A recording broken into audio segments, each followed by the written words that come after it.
नमस्कार, आपका स्वागत है। मैं हूं शेख आरिफ। आप देख रहे हैं भारत जंक्शन न्यूज़। हमारी मौजूदगी बिल्हा विधानसभा क्षेत्र के ग्राम पंचायत पेंडरवा डा में है। यहां पर अनेकों समस्या है। जो समस्या सबसे बड़ी है वो है यहां का रोड, सड़क में जो भ्रष्टाचार हुआ है उस मुद्दे पे आज हम यहां पर आए। हमारी टीम यहां पर आई है। हमारे साथ यहां के स्थायी निवासी हैं, कोई पंच, सरपंच, उप सरपंच भी हैं। हम जानने की कोशिश करते हैं कि आखिरकार अब तक ये रोड क्यों नहीं बना और कितना भ्रष्टाचार हुआ है और इसके दोषी कौन है। सर, आपका स्वागत है भारत जंक्शन टीम के साथ। आपका नाम बताएंगे? रानी प्रताप साहू, उप सरपंच, ग्राम पंचायत पेंडरवा। यहाँ की समस्या जो हमें नज़र आ रही है कि जो सड़क में जो भ्रष्टाचार हुआ है इसका दोषी कौन है और आप किन किन के पास गए हैं अभी तक? अभी तक के ऐसे तो जनपद पंचायत गए हैं सर, और भ्रष्टाचार पूरा बहुत है कि ऐसे देखबे रोड लग के मतलब एती रोड बने हैं, कोकरो घर में पानी घुसत है, कोनो में 4 इंच तो कोनो में 2 इंच तो कोनो में 6 इंच। और देख कैसे बहरीन बहारबे ना तो पूरा वो मतलब और रेती गिट्टी रोज के सकलात है, पानी कोनो घर में सिंचत है, खत खत गड्ढा हुआ थे, ऐसे टाइप के वो है पूरा। मतलब ये बहुत खराब बने हैं रोड। जैसा कि हमारी टीम जब यहाँ पर आई तो सामने रोड है और उसके बाद रोड अचानक गायब हो गया। तो मैं यहाँ के जो सरकार है, यहाँ के जो अधिकारी हैं, सीओ साहब हैं, इंजीनियर हैं, यहाँ के जो सांसद हैं और यहाँ तमाम जो लोग हैं, मैं सबको ये बोलना चाहूँगा, अगर हर इंसान अगर अपने काम का अगर ईमानदारी से 50% भी काम कर दे तो हमारा देश बहुत आगे जा सकता है। गांव को बनाने के लिए सरपंच, पंच होते हैं, विधायक होते हैं, अपना संसदीय क्षेत्र के लिए सांसद होते हैं, फिर भी हर जगह सिर्फ भ्रष्टाचार होता है। और सबसे बड़ी जो इसकी जो भेड़ चलते हैं वो होते हैं आम जनता, आम नागरिक। अभी बारिश चालू भी नहीं हुआ है और अभी ये आलम है कि पानी वहां पर भराया हुआ है। अभी बारिश हो जाएगा तो रोड भी नहीं दिखेगा और न जाने कितने एक्सीडेंट भी होते रहेंगे। हमारे साथ और भी यहाँ पर लोग मौजूद हैं, हम उनसे भी जानेंगे कि उनकी समस्या क्या है, वो कहाँ कहाँ गए हैं, उसका आरोप किन पे लगाते हैं। और सिर्फ रोड ही समस्या है कि यहाँ के जो जनप्रतिनिधि है, वो जो जनप्रतिनिधि हैं यहाँ पर, वो भी गायब रहते हैं अक्सर। सर, आपका नाम बताएंगे? मेरा नाम मुकेश कुमार साहू है। मैं भूतपूर्व सैनिक हूँ और मैं 2021 मार्च में यहाँ रिटायर होकर आया था। तब देखा कि हमारे गांव में यानी 10-15 सालों से सड़क स्थिति बहुत ख़राब थी जी। तो मैंने सरपंच से पता किया और मेरे कुछ दोस्तों के साथ, तो पता चला कि सड़क के लिए यहाँ पर सीसी रोड नवीनीकरण के लिए पैसे पास हुआ है 11 लाख रुपये, 410 मीटर की 2 सड़कें। और वो सड़क जो है तकरीबन बनना था 2021 में, मई में पास हुआ था। अच्छा।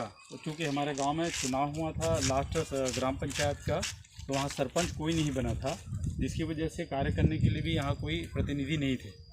तो यहाँ के जो जनपद अध्यक्ष महोदया के पति जी श्री जितेंद्र जोगी, उन्होंने बोला कि भाई हम ये पैसा तब आपके फंड में, यहाँ के सरपंच यानी पंचायत के फंड में देंगे जब ये ठेकेदारी का काम उनको दिया जाएगा।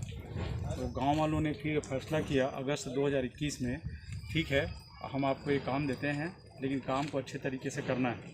उन्होंने इसकी जिम्मेदारी ली सबके सामने बैठकर और फरवरी 2022 में काम शुरू किया। 6 महीने के बाद जब काम शुरू किया तो स्टार्टिंग से ही उनका काम जो है सही नहीं था। तो गांव वालों ने विरोध किया कि भाई जो सही मात्रा में, सही अनुपात में सीमेंट, रेत, गिट्टी का प्रयोग करो, बनाए। तो उन्होंने मैंने धमकी दी कि भाई आप हमको इस तरह से बीच में हस्तक्षेप मत करो, और हस्तक्षेप करोगे तो काम नहीं करेंगे। लोगों ने बीच में चलो ठीक है कैसे भी करो, सड़क बन रही है, समझौता किया। लेकिन जैसे जैसे सड़क आगे बढ़ती चली गई, मैंने बनाना शुरू हुआ, तो कहीं नीचे ज़्यादा गहरा, लेवल सही नहीं होना, पानी के भराव होना, तो गाँव वालों ने ज़्यादा विरोध किया। फिर उसी बीच यहाँ पर जो इंजीनियर साहब थे, जनपद पंचायत बिल्हा से आए थे, सोमबेर साहब, उन्होंने इसका मूल्यांकन की। तो मूल्यांकन करते समय हमने बोला कि भाई अगर आप मूल्यांकन कर रहे हैं तो सही से मूल्यांकन करें, ताकि जो गलत है वो सबके सामने आए और जो सही है सही बना के दें। तो उन्होंने मूल्यांकन ही नहीं किया और मूल्यांकन नहीं होने की वजह से 1.5 साल तक, यानी फरवरी 2022 में स्टार्ट हुआ था सीसी रोड का निर्माण, जो कि अभी तक के कंप्लीट नहीं हुआ। फिर जब बार बार हम लोगों ने मैंने सीओ साहब से भी बीच में जाके शिकायत करी, वर्बली उनको बताया कि सर ऐसी सी बात है, आप खुद आके देखिए। उन्होंने सांत्वना दिया, ठीक है मैं एक्शन लेता हूँ, पर उन्होंने कोई एक्शन नहीं लिया। और जहाँ तक मेरी जानकारी है, जब मैं उनके साथ एक बार आधा घंटे बैठा था तो उन्होंने बोला कि ये हमारे ऊपर है। मतलब जो ऊपर है मतलब क्या है? ऊपर का मतलब ये था कि शायद वो जनप्रतिनिधि हैं और उनके कमांड में ये सर्विस कर रहे हैं। उनका बोलने का मतलब था एसडीओ का, तो शायद हो सकता है उन्होंने कुछ गोपनीय रिपोर्ट की भी अपनी बात करी थी। अच्छा। कि शायद हो सकता है उनकी गोपनीय रिपोर्ट उससे ख़राब हो जाए। तो हमने कहा सर हमारे आपसे इससे कोई संबंध नहीं है, अगर ख़राब बना है तो आप चेक करवाइए। शासन का पैसा आया है, सरकार पैसा दे रही है, सरकार ये सोच के दे रही है कि गांव का विकास हो, और ये गांव वाले हमारे गांव में जनप्रतिनिधि नहीं है जिसकी वजह से इसका फ़ायदा उठाया जा रहा है, तो आप एक्शन लीजिए। उन्होंने कोई ध्यान नहीं दिया, चूँकि गांव में सरपंच का चुनाव ही नहीं हुआ है हमारे गांव में, इस वजह से कोई बोलने वाला भी नहीं था। अब 1.5 साल से स्थिति इतनी ख़राब हो गई कि पिछले साल जब बारिश हुई तो भी लोगों को बहुत सारी परेशानियों का सामना करना पड़ा। जो पानी है, जब ये बना है, सड़क बनी है, वहाँ जाके पानी भर जाता है। सड़क जिस मापदंड से बनना चाहिए था, जो उनके प्राकलन यानी कि जो जिस तरह से मैं बताना चाहूँगा तकनीकी प्रतिवेदन और जो विस्तृत प्राकलन में जो विवरण दिया गया है उनके अनुसार भी सड़क का निर्माण नहीं हुआ है। जगह जैसा पाया वैसा बना दिया है।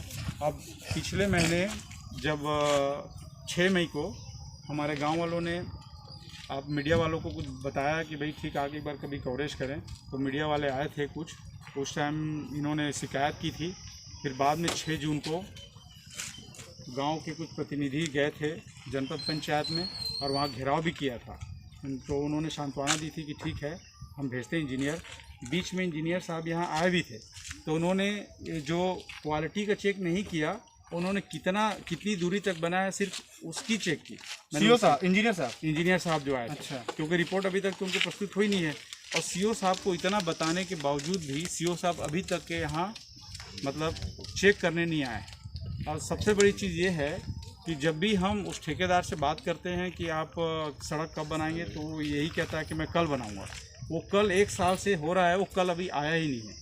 अभी तो बारिश होने वाला है, अभी तो हल्का सा बारिश हुआ तो ये आलम है, अभी तो 10-15 दिन के बाद तो बारिश आ जाएगा।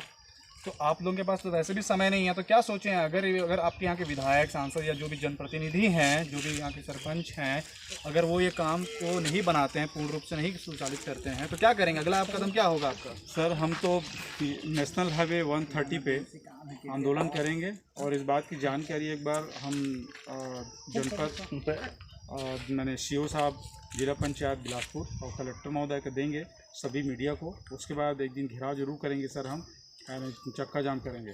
सबसे बड़ी समस्या अभी ये आ रही है सर कि अगर ये बारिश होती है तो जो सड़क बनी है और पानी हमारे गांव से निकलने की जगह ही नहीं है, तो पूरा सड़क जो बनी हुई है वो भी ख़राब हो जाएगी।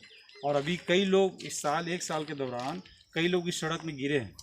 और सबसे बड़ी हमारी शिकायत ये है सर कि यहाँ पर जो कहना चाहिए अधिकारी है, सीओ साहब, एसडीओ साहब, इंजीनियर साहब, आपने सीओ साहब के पास गए, एसडीओ साहब के पास गए, इंजीनियर साहब के पास गए, अपना परिचय दिए थे कि आप देश के बिल्कुल मैं सिपाही थे। जी। आपकी वजह से हम लोग खुले में सोते हैं, जागते हैं।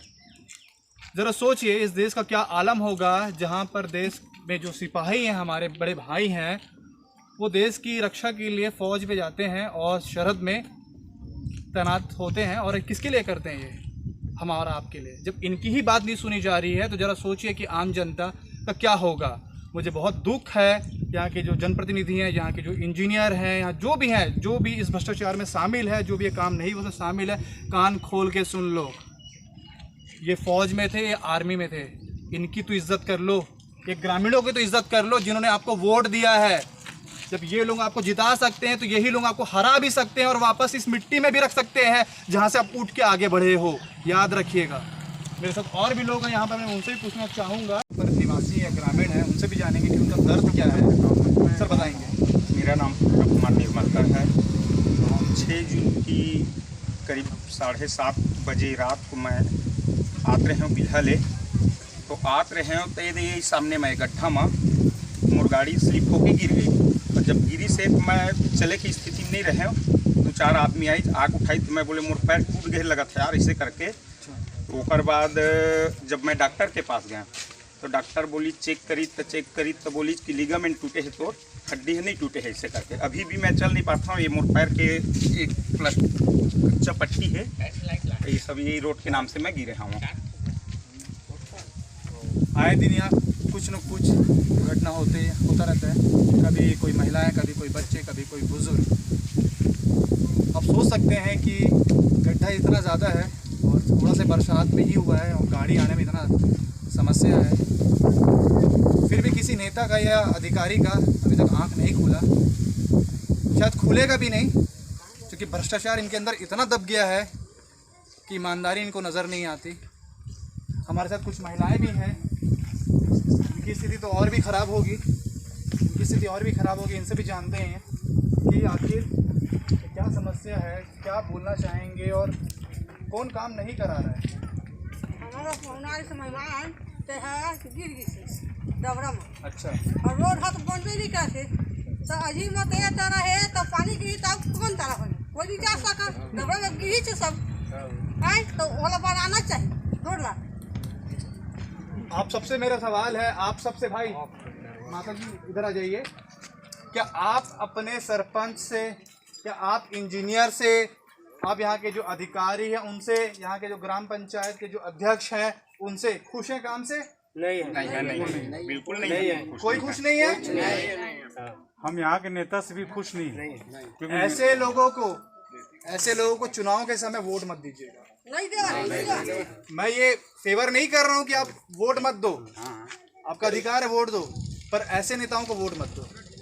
और हमारी ही गलती है कि हम जाति के आधार पर ऐसे नेताओं को अपने सर पे बैठाते हैं, इतनी मोहब्बत, इतना प्यार करते हैं ताकि ये काम करेंगे, और जितने के बाद होता है क्या है, कोई इनका सुनने वाला नहीं है, कोई सुनने वाला नहीं है। ये जाए तो जाए किधर? सबको बोल चुके हैं, अधिकारी के पास दौड़ चुके हैं, कितने बार बोलेंगे, कितने बार अपनी समस्या को बताएंगे, कितने बार? कोई नहीं है इनका। क्या कहना चाहेंगे, कितनी समस्या है, सब कुछ देख रहे हैं, आपके आंखों के सामने हो रहा है, आपने कितना आवाज़ उठाया है, कहाँ कहाँ गए हैं और क्या सोचे हो। अभी जो चुनाव होने वाले विधानसभा के, उसको देख के आप क्या सोचते हो? अगर ये बारिश के पहले अगर ये काम नहीं हुआ, चलना मुश्किल हो जाएगा, एक्सीडेंट होगा। आगे की रणनीति क्या है? आप लोग क्या चाहते हैं, अपने प्रतिनिधि से क्या मांग करते हैं आप लोग? जैसे कि आप देखा था भैया, खुद रोड है कितना ख़राब है। पहले तो मैं अपन लोकल मीडिया ला बहुत बहुत धन्यवाद देता हूँ, जो हमारे गांव में आके हमारे रोड के जो मुद्दल उठाई, हम सब गांव मिल के मुद्दल ले करके 8 मई के जनपद में हम शिकायत दिए हैं। उसके बाद 1 महीना बाद जब कुछ वहाँ से हमला जवाब नहीं मिली, तो वही 8 जून के हमन जनपद के घेराव करेंगे।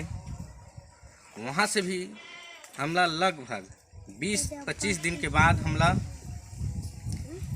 अधिकारी मन के जो जांच कमेटी है वो बन के आई, तेनों में केवल रोड बस नाप के गीच, एमें कोई गुणवत्ता या ऐसे कोई बातें ही नहीं हुई, जेकर माध्यम से हमला सही गलत के मतलब कहा जाता हमला ग्रामवासी संतुष्ट हुई कि रोड बनी कि नहीं बनी, एक हमला कोई जानकारी नहीं दी।